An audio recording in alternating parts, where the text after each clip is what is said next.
મિત્રો, આ મંદિરની મુખ્ય પ્રસિદ્ધ મૂર્તિઓમાંની એક ભગવાન નરસિંહ માની મૂર્તિ છે. આ મૂર્તિ એક જ પથ્થરમાંથી બનાવવામાં આવી છે અને ભક્તો દ્વારા ખૂબ જ પૂજવામાં પણ આવે છે. અને એવું પણ કહેવાય છે કે આ મૂર્તિ ભક્તોને મંત્રમુગ્ધ કરી દે છે અને તે સમાધિની સ્થિતિમાં પણ આપણને લાવી દે છે.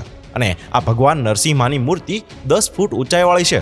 તે ગાઢ જંગલોની વચ્ચે આવેલી છે. અને હા, આ મૂર્તિનું પેટ માનવના શરીર જેવું જ એકદમ મુલાયમ છે.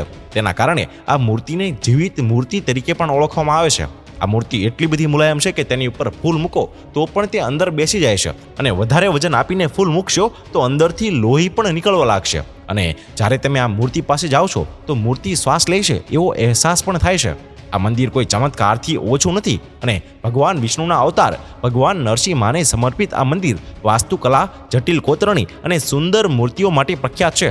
અને આ મંદિર એક પહાડ પર બનાવવામાં આવ્યું છે અને ભક્તોને મંદિર સુધી પહોંચવા માટે ઘણી બધી સીડીઓ પણ ચડવી પડે છે.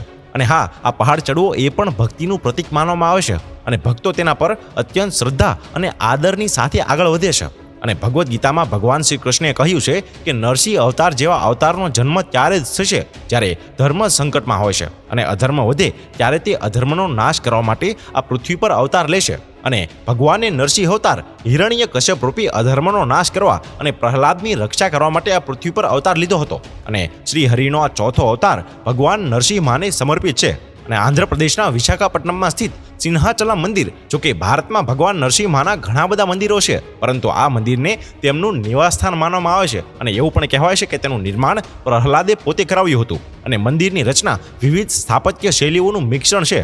મંદિરનું મુખ્ય પ્રવેશદ્વાર પરંપરાગત ગોપુરમ જેવું લાગે છે, જ્યારે તેનું શિખર દક્ષિણ ભારતીય સ્થાપત્યની મુખ્ય શૈલી જેવું છે. અને મંદિરની દિવાલો દેવી દેવતાઓની સુંદર મૂર્તિઓ અને અન્ય જટિલ કોતરણીઓથી સુંદર શિલ્પોથી શણગારેલું છે. અને મંદિરમાં એક મંડપ પણ છે જેનો ઉપયોગ વિવિધ ધાર્મિક પ્રસંગો અને તહેવારો માટે થાય છે.